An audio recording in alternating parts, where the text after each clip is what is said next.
Hello and very good afternoon, and you're watching Lunchtime News on MTV Sports. I'm Shan Jarampati giving you the news.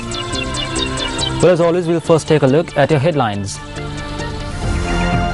Nara begins testing dead fish found in the seas of Vellavatta. Haiti arrested in Tamil Nadu for protesting against Sri Lankan military personnel. Colombia confirms it is holding talks with FARC. First in local news, President Mahinda Rajapaksa paid homage to the Kapila Pura Siri Sarangya relics this morning at the Veluna Raja Mahavihara in Kantale. The relics were brought to the Kantale Veluna Raja Mahavihara last evening. President Rajapaksa, who visited the Vihara this morning, also participated in religious activities. The President mingled with the devotees who had arrived at the temple to pay homage to the relics and spoke to many of them.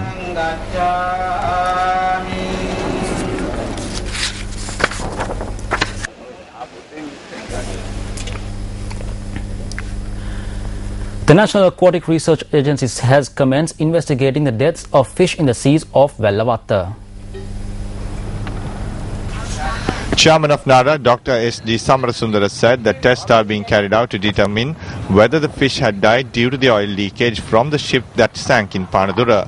He added that samples of dead fish had been sent to NARA laboratories. He went on to say that NARA is continuing tests to determine whether the marine ecosystem has been damaged by the leaking oil. Dr. Samarasundara said that several tests are being conducted at present. The Korean language proficiency exam has been scheduled for the 13th and 14th of October. The Foreign Employment Bureau stated that the application forms have already been issued. Around 35,000 individuals have qualified to sit for this particular exam. The Foreign Employment Bureau stated that by making the passport a mandatory requirement to obtain applications, the rush that was seen over the past few years has reduced drastically.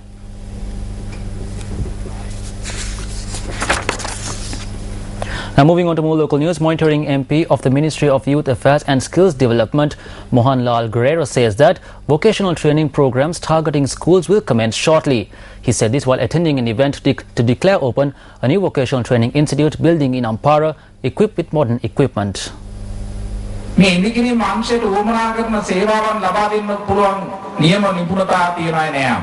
Skilled personnel required in the construction field are not available today. Those who can supply the required services and contribute to the country's GDP should be created. So the President had made a proposal to provide those who drop out after O-levels from schools with vocational training.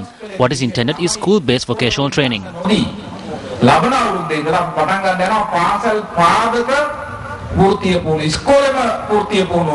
School-based vocational education.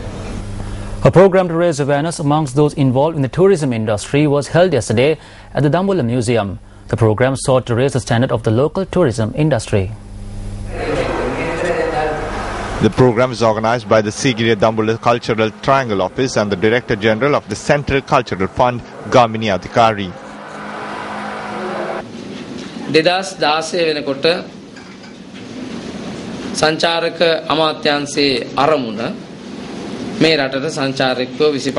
The objective of the Ministry of Tourism is to bring down 2.5 million tourists to the country by 2016.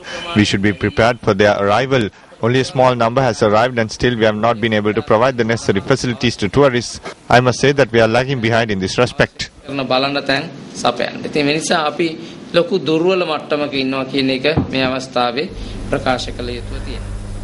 15 individuals have sustained injuries after a bus went off the road in the Mayanavita area along the Derniagala-Kandalanda road. Police media spokesperson SSP Ajit said that the bus had toppled down around 50 feet after slipping off the road. 12 individuals were injured in this accident, which occurred at around 5 this morning, are receiving treatment at the Derniagala hospital. SSP Ajit further stated that 3 individuals who were severely injured have been transferred to the Karavanala hospital. Suresh Kraus, a migrant from Sri Lanka to the United States who served as a U.S. Army Chief Warrant Officer, was killed in Afghanistan on the 16th of this month while piloting an Army Black Hawk helicopter. His body was flown to his hometown in Palm Springs, California last Sunday. The funeral of the Sri Lankan-born U.S. soldier is to be held at 10 a.m. on Thursday at the Forest Lawn Memorial Park in Cathedral City. U.S. Army Chief Warrant Officer 2 Suresh N.A. Krause of Cathedral City was among 4 soldiers who died of wounds suffered on Thursday as the UH-60 Black Hawk helicopter they were manning crashed in Afghanistan. 29-year-old Krause was assigned to A Company, 2nd Battalion, 25th Combat Aviation Brigade, 25th Infantry Division, Schofield Barracks, Hawaii. Krause's awards and decorations include the Army Commendation Medal, Army Achievement Medal, National Defense Service Medal, Afghanistan Campaign Medal, Global War on Terrorism Service Medal, Army Service Ribbon, Overseas Service Ribbon, NATO Medal and the Army Aviator Badge. Krause joined the Army on the 1st of February 2007 and became a Black Hawk pilot on the 22nd of June 2009. This was Krause's 2nd deployment. He gave us so much love. That's going to be hard for us to go on because that's our only child. He said, I want to fly, I want to fly. And that's what he did. Suresh was a man who loved people, loved his country, was an immigrant from Sri Lanka, and gave back to a country that opened their arms and embraced him as a citizen. Well, in netball news, Sri Lanka took on Japan at the 8th Asian Netball Championship, which is taking place at the Sugaradasa Stadium in Colombo. Sri Lanka took control of the first quarter when they dominated the Japanese 29-0.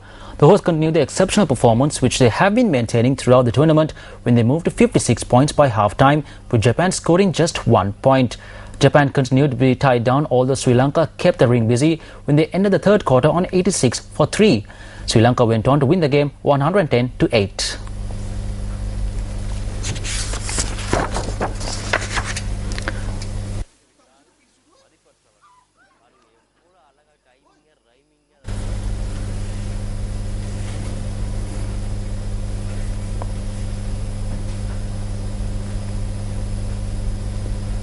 Now moving on to cricket news, Pakistan will take on Australia in the first one-day international of the 3-match series in Sharjah this evening. Australian batsman Michael Hussey said that they were really looking forward to this series despite tough conditions. Australia's one-off entry against Afghanistan now complete. It's time for the main course in the UAE. A 3-match ODI series followed by 3 2020s against Pakistan. The last one the international Australia played against Pakistan in the UAE was just over 3 years ago, yet only one member of their Australia side, Michael Clarke, will take the field in this game. Should Australia lose the series 2-1, they won't move on the ICC one-day rankings, but if they lose 3-0, they will drop from 4th to 6th, swapping places with Pakistan.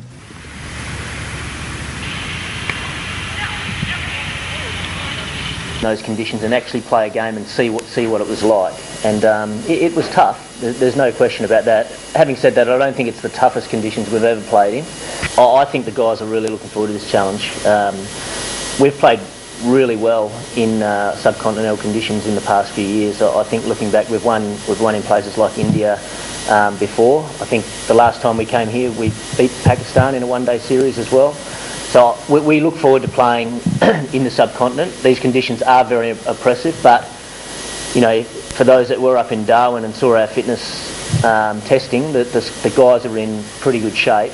And yeah, although the testing wasn't done in very hot, humid conditions, it was, you know, it did sort of show that the guys are in very good shape, and we're very determined. You know, the guys have got a real sting in the tail after losing in England. Now in tennis news, former champion Maria Sharapova cruised into the second round of the US Open with a 6-2, 6-2 victory over Hungary's Melinda Schneck. The Russian, who won the title in 2006 and is seeded third this year, coped well with the swirling win to see off the world's number 88 in 67 minutes. Sharapova broke Singh's serve twice to win the first set and reeled off the last 3 games to set up a clash with Lourdes Dominguez Lino of Spain in the second round. The 25-year-old is chasing her second Grand Slam title of the year, having won the French Open in June to complete a career set of all 4 Grand Slam events.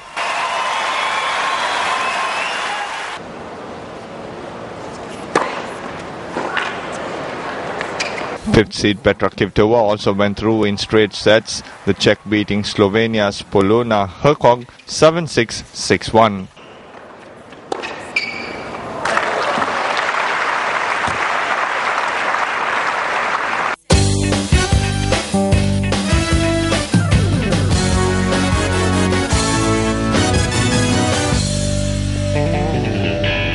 Well, thank you very much for joining us. Join us again at 1:55 for more of the latest. I'm Shahan Jurangpati. Till then, take care.